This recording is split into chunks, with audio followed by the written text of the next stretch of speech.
इस्लामी आंदोलन, जिसके नेताओं को 1971 के मैसेकर यानी नरसंहार में पाकिस्तानी मिलिट्री की मदद करने के लिए वॉर क्राइम का कॉन्विक्ट यानी दोषी ठहराया गया था और फांसी दे दी गई थी, उन्होंने 5 अगस्त 2024 को शेख हसीना की अगुवाई वाली अवामी लीग सरकार को गिराने के बाद बांग्लादेश में सियासी वापसी कर ली है।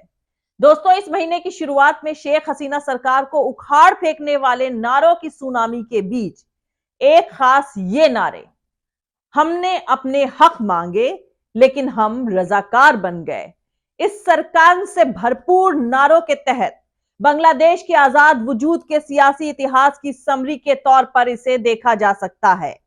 जैसे ही शेख हसीना सरकार के लॉ एंड ऑर्डर मशीनरी ने अपने हाथ से ओवर प्ले खेल किया और शेख हसीना ने प्रोटेस्टर्स को रजाकार कह करके 1971 के एंटी लिबरेशन फोर्सेस के तौर पर उन्हें डिस्क्राइब किया, यानी प्रोटेस्ट कर रहे स्टूडेंट्स को रजाकार बताया जिन्होंने बांग्लादेश की आजादी का विरोध किया था।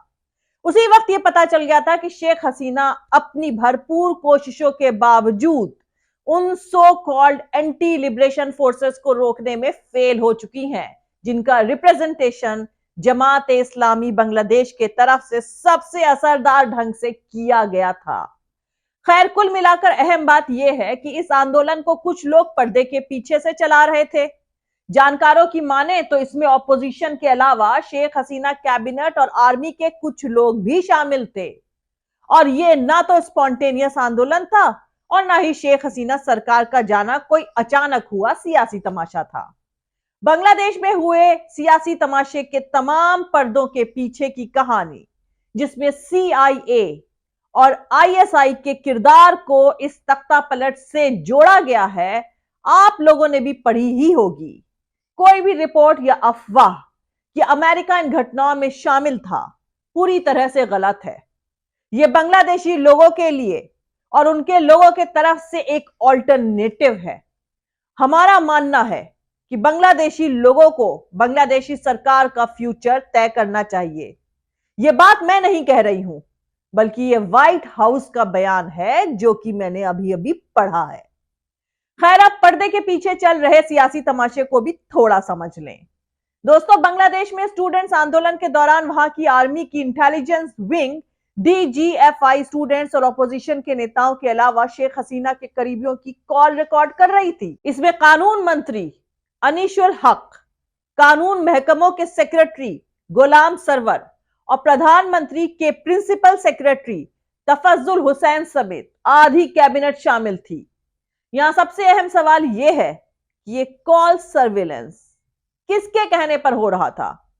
अगर ये प्रधानमंत्री के इशारे पर हो रहा था तो इसका मतलब यह है कि शेख हसीना को आखिरी दौर में अपने ही लोगों पर भरोसा नहीं रहा था, और अगर सिर्फ आर्मी की पर्सनल अंडरटेकिंग थी तो इसका मतलब यह है कि तख्ता पलट से काफी पहले आर्मी शेख हसीना का हाथ छोड़ चुकी थी।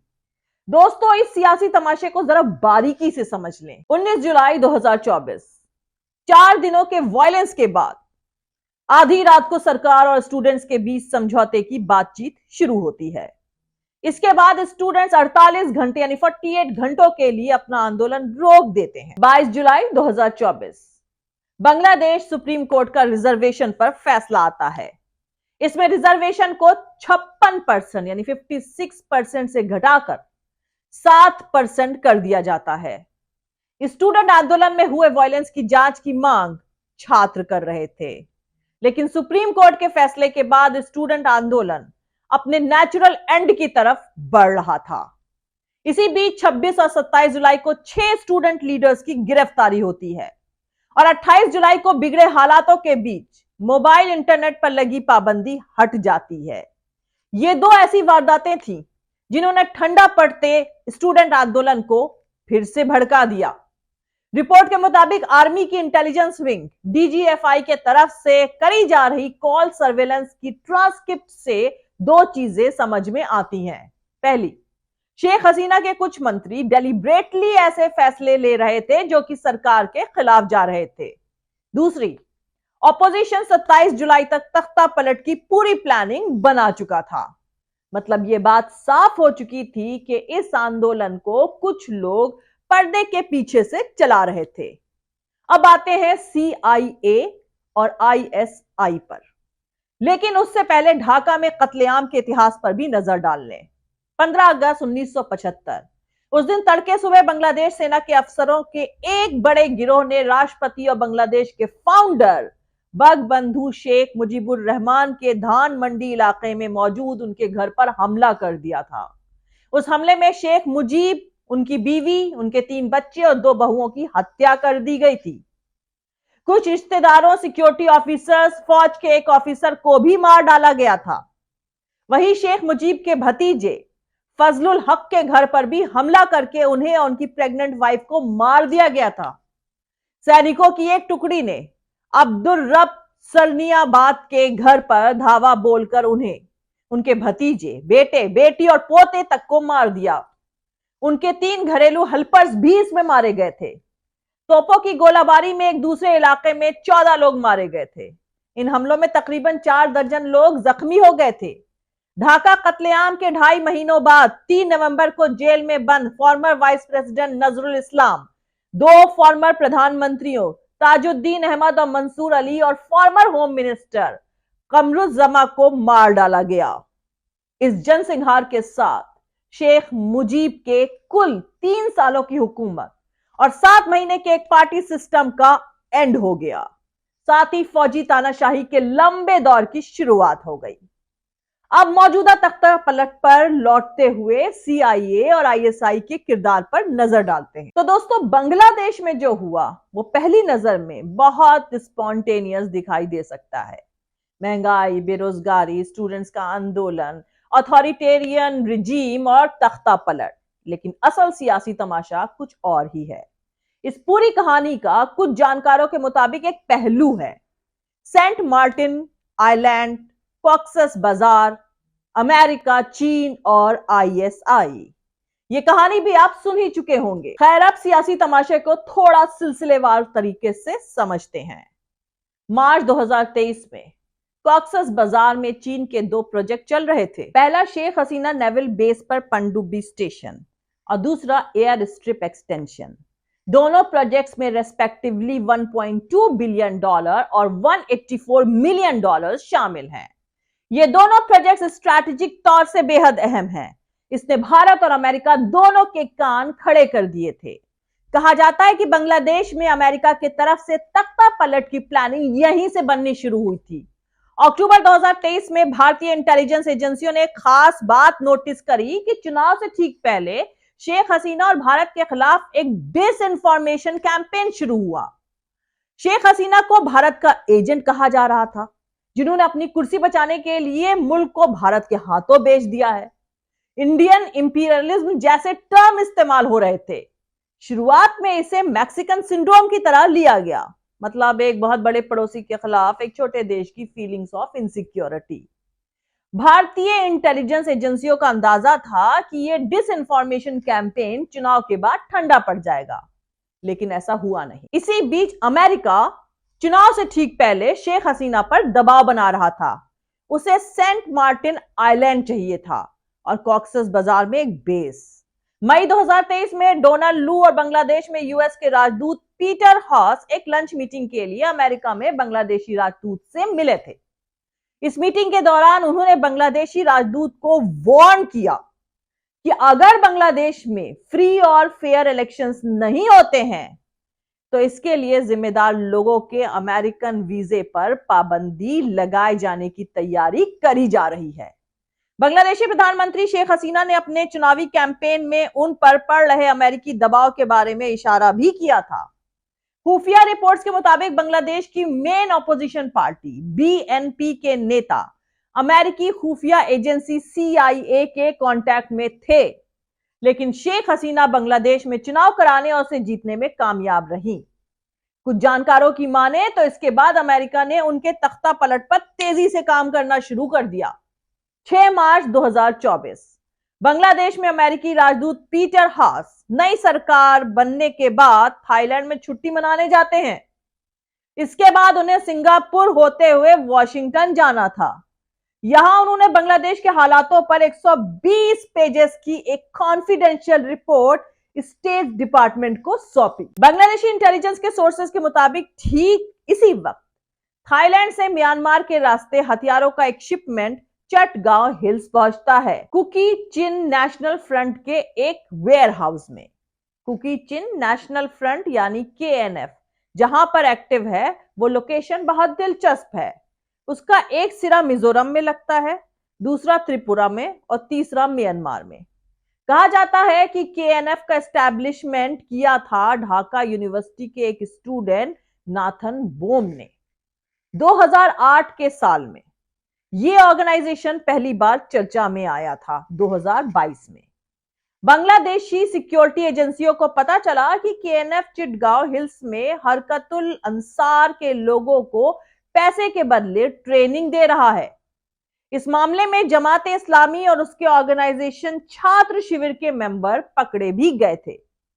बांग्लादेशी सिक्योरिटी फोर्सेस ने अपनी जांच में पाया कि जमात इस्लामी बांग्लादेश के अमीर शफीकुर रहमान का बेटा रफत सादिक सैफुल्लाह जमात के स्टूडेंट विंग छात्र शिविर के कार्यकर्ताओं को KNF से हथियार चलाने की ट्रेनिंग दिलवा रहा था। 26 मार्च को पीटर हास के बांग्लादेश लौटने के 5 दिन बाद चिटगांव हिल ट्रैक्स में KNF ने अपनी एक्टिविटीज तेज कर दी। 2 अप्रैल 2024 को KNF ने बांग्लादेश के रूम सब डिस्ट्रिक्ट के सोनाली बैंक में लूटपाट करी। इसके अगले ही दिन KNF के लोगों ने थानची सब डिस्ट्रिक्ट में सोनाली बैंक और कृषि बैंक की ब्रांच को लूटने की कोशिश करी और पुलिस से 15 हथियार छीन लिए। KNF के तरफ से करी जा रही ये कार्रवाई अनएक्सपेक्टेड थी, क्योंकि मई 2023 से बांग्लादेश सरकार और KNF के बीच पीस टॉक्स चल रही थी। मार्च 2024 में दूसरे दौर की पीस टॉक हुई थी। उसके कुछ दिनों बाद ही KNF ने फिर से बांग्लादेश सरकार के खिलाफ हथियार उठा लिए। KNF की इन एक्टिविटीज पर उस वक्त लोगों ने खास तवज्जो नहीं दी, लेकिन KNF ने तख्ता पलट की स्कीम का पहला पार्ट ठीक से पूरा कर दिया। बांग्लादेश आर्मी की 3 डिवीजन 33, 24 और 10 यानी 10 चिटगांव हिल्स में स्टेशन है। KNF की एक्टिविटीज से इन डिवीजन को यहां से हटाना नामुमकिन हो गया। अब बारी थी ढाका घेरने की। मुक्ति योद्धा को मिलने वाला रिजर्वेशन बांग्लादेश में बड़ी फॉल्ट लाइन है। हाईकोर्ट के ऑर्डर के बाद छिटपुट प्रोटेस्ट हुए और उसके बाद ईद की छुट्टी आ गई। कहा जा रहा है कि दूसरे फेज का प्रोटेस्ट शुरू होने से पहले जमात ने अपने आदमी इस डेमोन्स्ट्रेटर्स की भीड़ में घुसा दिए। जमात की टॉप लीडरशिप और ISI के रिश्ते जग जाहिर हैं। 15 जुलाई को ढाका यूनिवर्सिटी में वायलेंस के बीच एक अफवाह ने जोर पकड़ना शुरू किया कि यूनिवर्सिटी के हिंदू हॉस्टल में इंडियन आर्मी के एलीट कमांडो आकर रुके हुए हैं और उन्हें डेमोन्स्ट्रेटर्स को रोकने के लिए बुलाया गया है। ये तख्ता पलट के शुरुआती रुझान थे। इसी बीच शेख हसीना ने प्रोबेबल तख्ता पलट को रोकने के लिए एहतियात बरतनी शुरू कर दी थी। जून 2024 में उन्होंने अपने भरोसेमंद वकारुज्जमा को आर्मी चीफ के पद पर अपॉइंट किया ताकि मुश्किल के वक्त सरकार बचाने के लिए आर्मी की मदद ली जा सके। लेकिन उनका ये कदम नाकाफी साबित होने जा रहा था। बांग्लादेश पर नजर रखने वाले एक इंटेलिजेंस सोर्स ने बताया कि प्रोटेस्ट को स्ट्रैटेजिक तौर पर उस वक्त वायलेंट किया गया जब बांग्लादेश आर्मी के पास मोबिलाइज होने की गुंजाइश सबसे कम थी। जुलाई के आखिरी में अक्सर आधा बांग्लादेश बाढ़ की चपेट में होता है। सिलहट में बांग्लादेश आर्मी की 17 और मेमन सिंह में 19वीं डिवीजन है।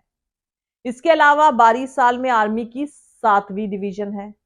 इन तीनों जगहों पर बाढ़ की वजह से आर्मी अपने ट्रूप्स चाह करके भी ढाका नहीं बुला सकती थी। इसके अलावा राजशाही में आर्मी की 11वीं और रंगपुर में 66th डिवीजन है। लेकिन वायलेंस की पहली वारदात इन्हीं इलाकों से शुरू हुई। इसके चलते यहां से बहुत लिमिटेड तादाद में ट्रूप्स ढाका बुलवाए गए। आर्मी के पास प्रोटेस्ट के दौरान 2 ही पूरी तरह से ऑपरेशन डिवीजन बची। एक खुलना में मौजूद 55 डिवीजन और एक ढाका के पास मौजूद 9 डिवीजन। इन 2 डिविजन्स के जरिए प्रोटेस्टर्स को रोकना मुश्किल काम था। कहा जाता है कि बांग्लादेश आर्मी में खासतौर से नीचे की रैंक के ऑफिसर्स और जवानों में एक बड़ा हिस्सा जमात सपोर्टर है। ऐसे में अगर आर्मी प्रोटेस्टर्स पर गोली चलाती तो यहां म्यूटनी की पॉसिबिलिटी और ज्यादा बढ़ जाती। लिहाजा आर्मी ने कुछ ना करना ही ठीक समझा। लेकिन अभी तक इंडियन इंटेलिजेंस एजेंसियों के पास तख्ता पलट के सियासी तमाशे पर कोई पुख्ता जानकारी नहीं थी। 25 जुलाई को अचानक से पीटर हास का बांग्लादेश छोड़ना ऐसा इंसिडेंट था जिसके बाद तख्ता पलट के बारे में कोई शक बाकी नहीं रहा। शेख हसीना के पास ना तो आर्मी का सपोर्ट बचा था, ना ही जनता के बीच पहली जैसी पॉपुलरिटी। कुछ जानकारों की माने तो उनकी सत्ता भी यूक्रेन के ऑरेंज रेवोल्यूशन और अरब स्प्रिंग जैसे नतीजे पर पहुंचा दी गई। सत्ता बदलने के बाद खालिदा जिया को इलाज के लिए विदेश भेज दिया गया। मोहम्मद यूसुफ और सैयदा रिजवाना के अमेरिका से कैसे रिश्ते हैं ये तो दुनिया को ही पता है। इस बीच जमात खुद को बड़ी तेजी से मजबूत कर रहा है। उस पर लगा बैन हट चुका है। आईएसआई के बांग्लादेश के सियासी दलों में डीप एसेट्स मौजूद हैं। कुल मिलाकर यह बांग्लादेश का एंड गेम नहीं है, बल्कि अगले 1 साल में सियासी तमाशा और ज्यादा तेजी से बदलेगा।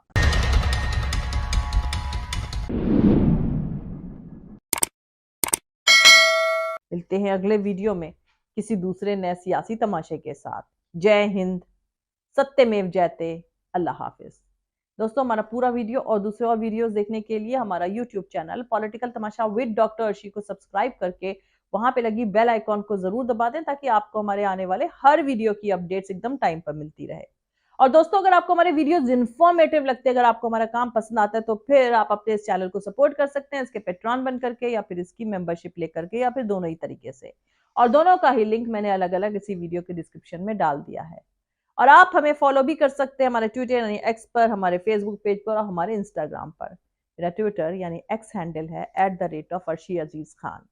थैंक यू, मिलते हैं अगले वीडियो में।